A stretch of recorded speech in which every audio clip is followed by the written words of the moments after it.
Hello dear students, welcome to our channel. It's only study time. Today we will learn 3.5 The Duck and the Kangaroo. बदक आणि kangaroo. Textbook page number 68 to 71. नमस्कार विद्यार्थी मित्रांनो, आज आपण या ठिकाणी the duck and the kangaroo ही कविता शिकणार आहोत. Said the duck to the kangaroo, good gracious, how you hop over the fields and the water too, as if you never would stop. My life is a bore in this nasty pond, and I long to go out in the world beyond. I wish I could hop like you, said the duck to the kangaroo. Said the kangaroo to the duck, this requires some little reflection. Perhaps on the whole it might bring me luck. And there seems but one objection, which is, if you will let me speak so bold, your feet are unpleasantly wet and cold, and would probably give me the rheumatics, said the kangaroo. Said the duck, as I sat on the rocks, I have thought over that completely, and I bought 4 pairs of worsted socks, which fit my webbed feet neatly.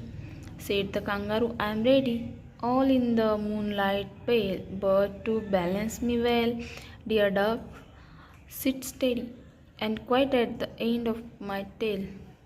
So away they went with a hop and a bound, and they hopped the whole world 3 times round, and who so happy, oh, as the duck and the kangaroo.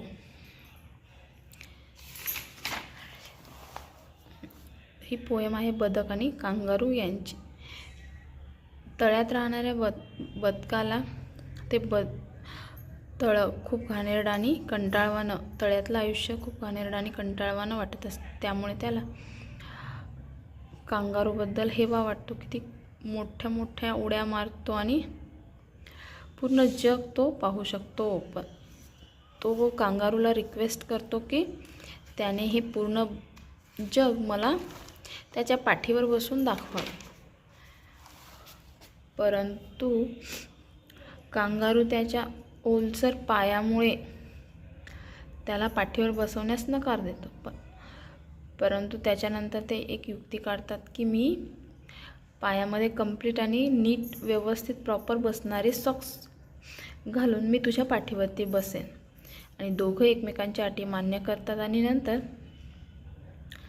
बदक कांगारूच्या पाठीवर बसून पूर्ण वर्ल्डची round मारायला तयार होतात.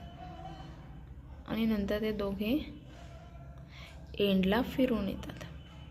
दोघं पण खूप खुश असतात. पुढे काही ॲक्टिव्हिटीज दिलेल्या आहेत. सेकंड नंबर क्वेश्चन आहे पहा.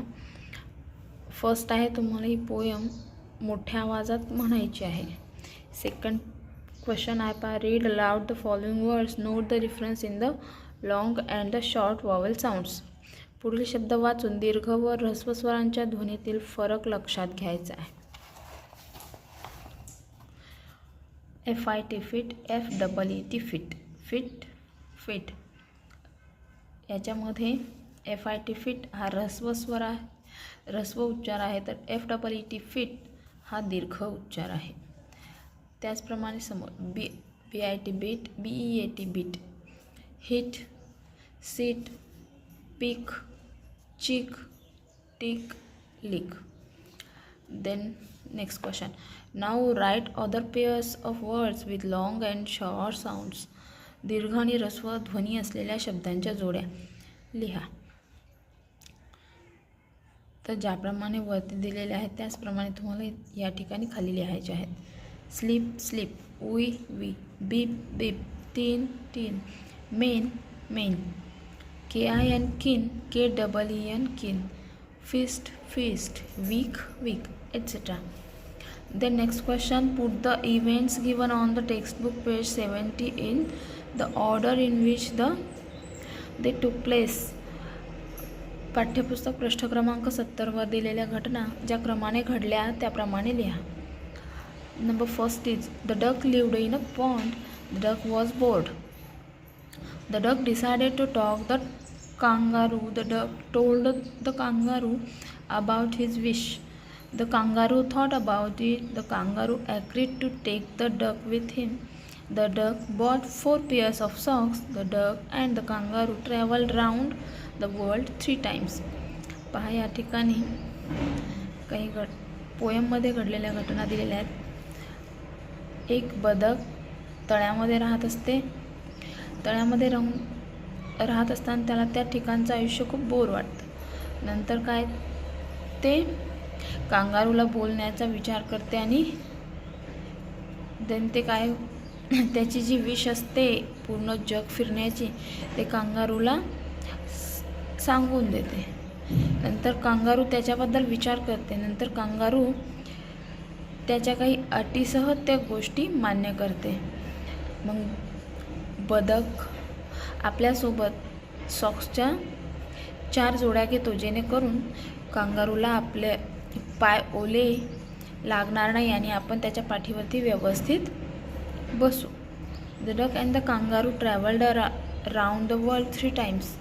आणि अशा प्रकारे दोघं एकमेकांच्या अटी मान्य करून आनंदाने पूर्ण जगाचं ट्रॅव्हल करतात. Then next question, use other words in place of the highlighted words to make meaningful sentences. रंगात दर्शवलेल्या शब्दांऐवजी अर्थपूर्ण वाक्य तयार करण्यासाठी दुसरे शब्द वापरा. हाव यू हॉप, या ठिकाणी कलरमध्ये हॉप हा शब्द दिलेला. हॉप मीन्स उंच उड्या मारणे. तर उंच उड्या मारण्यासाठी आपल्याला दुसरा शब्द या ठिकाणी जंप असा वापरायचा आहे. How you jump. As if you would never stop. Stop means थांबा. As if you would never halt.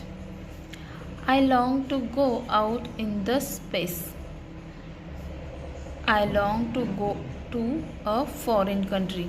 Out in the space याने या ठिकाणाहून दुसरीकडं. या ठिकाणी त्याच्या ऐवजी दुसरा शब्द फॉरेन कंट्री असं दिलेला आहे.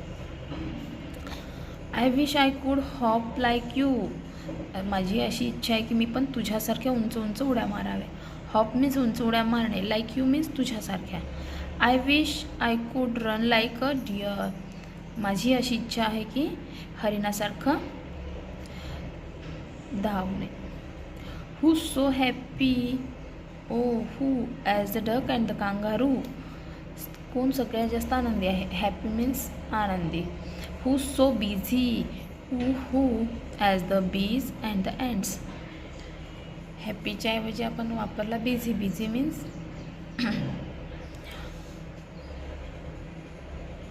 व्यस्त. कोण आहे व्यस्त. मधमाशा आणि मुंग्या.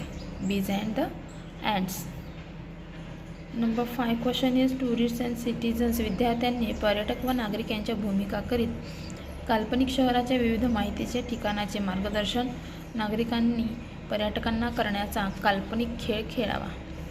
दिस is the game.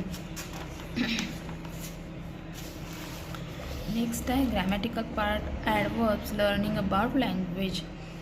Textbook page number 71 वरती दिलेला हा ॲडवर्ब्स मीन्स क्रियाविशेषण.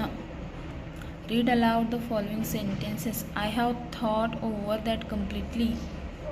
The socks fit my feet neatly, balance me well, sit steady, so they went away. वरील वाक्यामध्ये अधोरेखित केलेले शब्द जे आहेत ते क्रियाविशेषण आहेत. क्रियाविशेषण म्हणजे वर्ब म्हणजे क्रियापद आणि क्रियापदाविषयी अधिक माहिती देणारे शब्द म्हणजे adverb.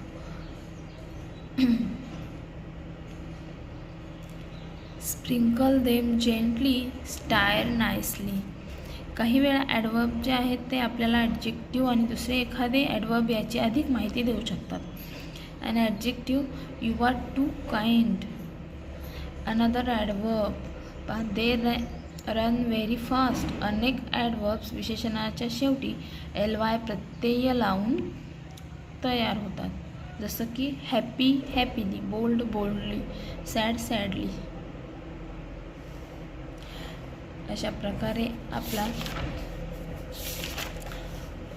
The duck and the kangaroo ही पोयम अभ्यासून झाली आहे. पूर्ण व्हिडिओ पाहिल्याबद्दल थँक्यू. व्हिडिओ आवडल्यास लाईक कर.